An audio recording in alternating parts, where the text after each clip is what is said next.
So there's like a drip of half and half in my mustache through this entire video. I apologize.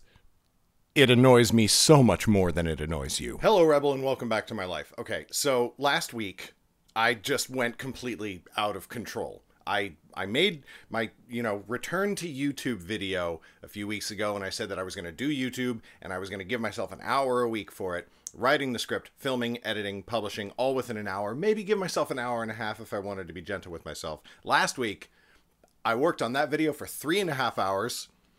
Completely unacceptable. I will end up descending down a rabbit hole that will end up with me doing too much YouTube and not enough writing. So this week, I am punishing myself and maybe rewarding you. Maybe this is going to be better for you. Maybe it's going to be worse. I don't know. We're going to find out together. No script, no cuts. I'm just filming. I'm filming this video. I'm going to say what I want to say. There's going to be stumbles. There's going to be errors. And then I'm uploading this to YouTube. And then I'm going on about my day. So buckle in for that. However, this is the perfect day to do that because I've had this thing that I've wanted to talk about on my list of YouTube videos that I wanted to make with the return. And there's never been a better day than today because what I wanted to talk about is D&D. I've made videos about D&D before. I've talked about me playing D&D, what I can and can't do with it. What, some reasons that I like it. I announced when my friends and I did a streaming D&D show that is no longer streaming, which we had to walk away from. But in one aspect of D&D, there's something that I've been wanting to talk about for a while that I don't feel like enough writers and maybe other creatives as well are thinking with when it comes to D&D, or for the record, any other TTRPG. D&D is my game, as not to go on too far of a side tangent, but people are always like, play other games than D&D. And I'm like, I've tried a bunch of them. I like D&D much better. It's not even close. It's so far from close. D&D is my favorite. As far as I'm concerned, it's the best one for me. Stop trying to tell me to play other games because I've done it and I don't like them as much. But side tangent. All right.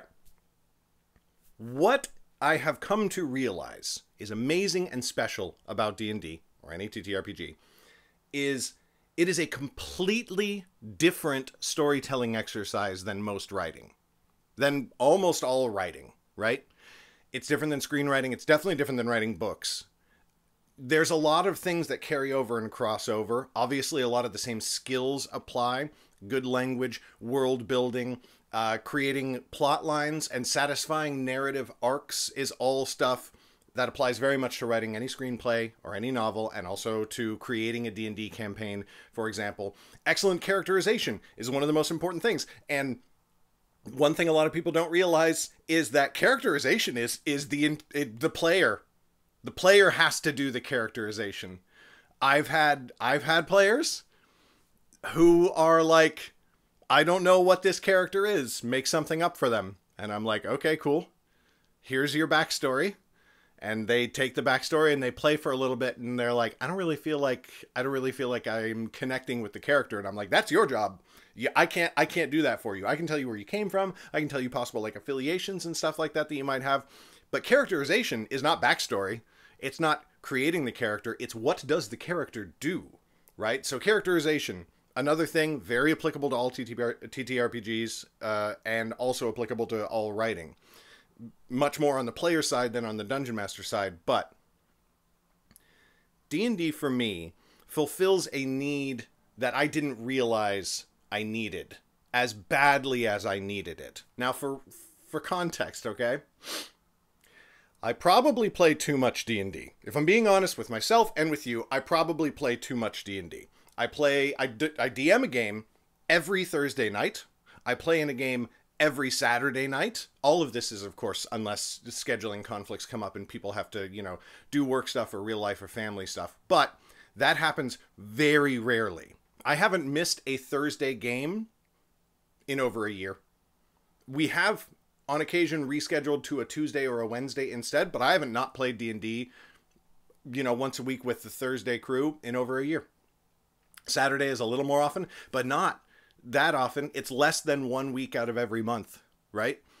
I also play in a campaign which plays every other Sunday, and then I'm in another more sporadic campaign that is like once every 3 to 6 weeks. And then I have just joined a new campaign, which plays about once a month so far. And that's going to be a shorter campaign. So, all of which is to say, if I'm being honest, if I spent all the time that I spend on D&D, if I spent that writing instead, I might get a lot more writing done. But I might not. I actually might not.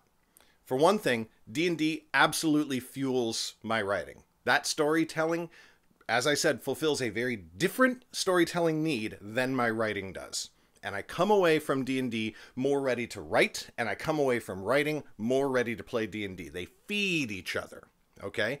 And the reason that happens, the niche that fulfills, which I didn't know how much I was going to enjoy it, but which I have now discovered is essential to my entire being and happiness and honestly mental health, is the immediacy of the personal reaction. I am in a room with the people I am telling a story to, and this is true whether I am the dungeon master or a player, because I do love both. As a dungeon master, I'm not as able to get into the deep characterization as when I'm a player. And when I'm a player, I'm not as able to get into the plot lines and the world building. So these are two heavily focused types of storytelling, depending on whether you're behind or in front of the screen. And I love both of them. And when I tell a story, any part of it, or a whole longer arc, or anything like that, I see people's faces as things happen. I've written 13 fantasy novels, okay? They're all pretty good. I'm happy with all of them. I have received emails from people about some of those books where they're like, I read this scene, or I just finished this book and I cried. I stayed up late to read it. It was so emotionally important to me that I got a tattoo of it, which, right? Like, the first time you get that email is, you won't be okay for a couple of days. But that is an email. And it does mean a lot to me. It means the world to me. But I have sat at my table in my garage, my custom D&D table that I built, as a gift for myself and my friends. I've sat at that table and I've told somebody something. I've said one sentence to someone and watched them break down crying in front of me. Not in an unhappy or unpleasant way. In that tragedy of watching a beautiful movie with a sad ending. Last night is the best goddamn game of Dungeons and Dragons I've ever DM'd. It was so fucking amazing. If you've watched Critical Role, and if you're very familiar, one of my players afterwards described it as our table's Isharnai moment, but better. To be clear, and you know that I have an ego, and you know that I don't do self-deprecation, I do not agree with that assessment. I do not think that it was better than, in my opinion, the best moment that's ever happened in Critical Role. But she does. This is opinion. This is subjective.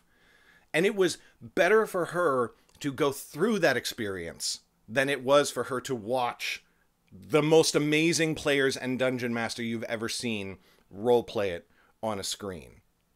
I had my players at the table screaming at me because they couldn't believe what was happening on this long buildup that was this poke at a badger or a bear that they've been chasing for 2.5 years of this campaign, one long-running mystery.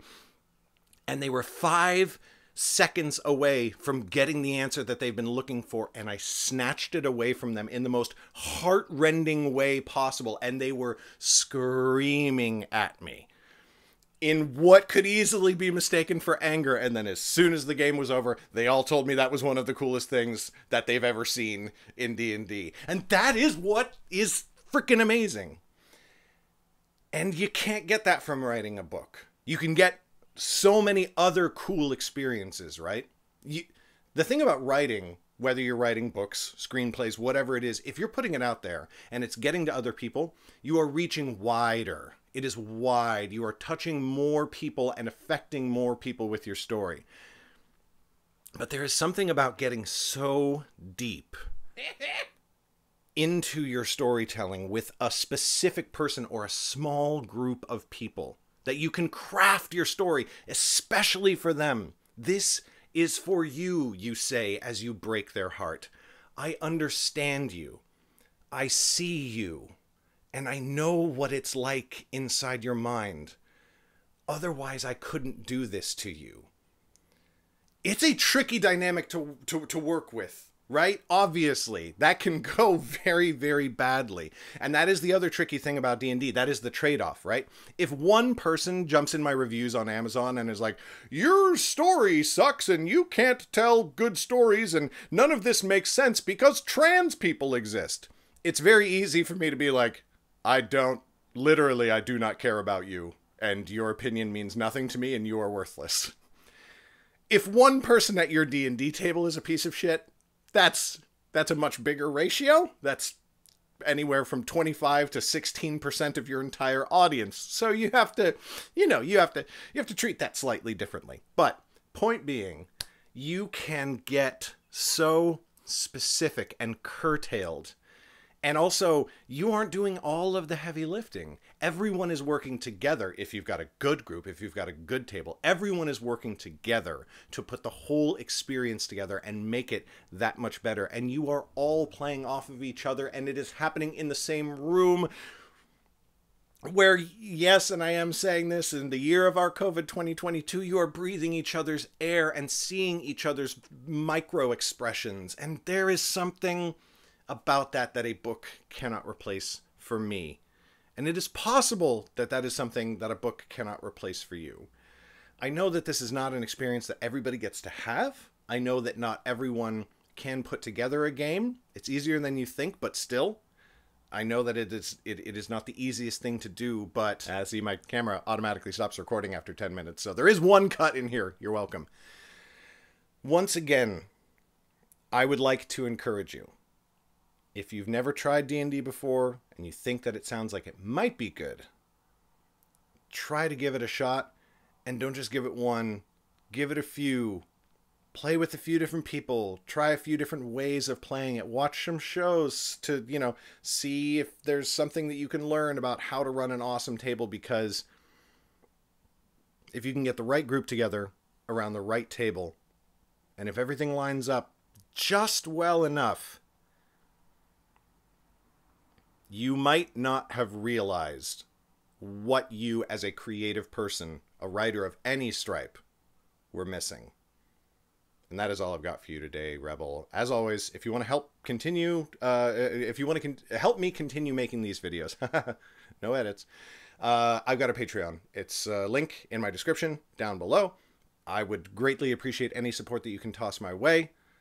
Until then, thank you so much for watching, and I will see you next Friday. Bye!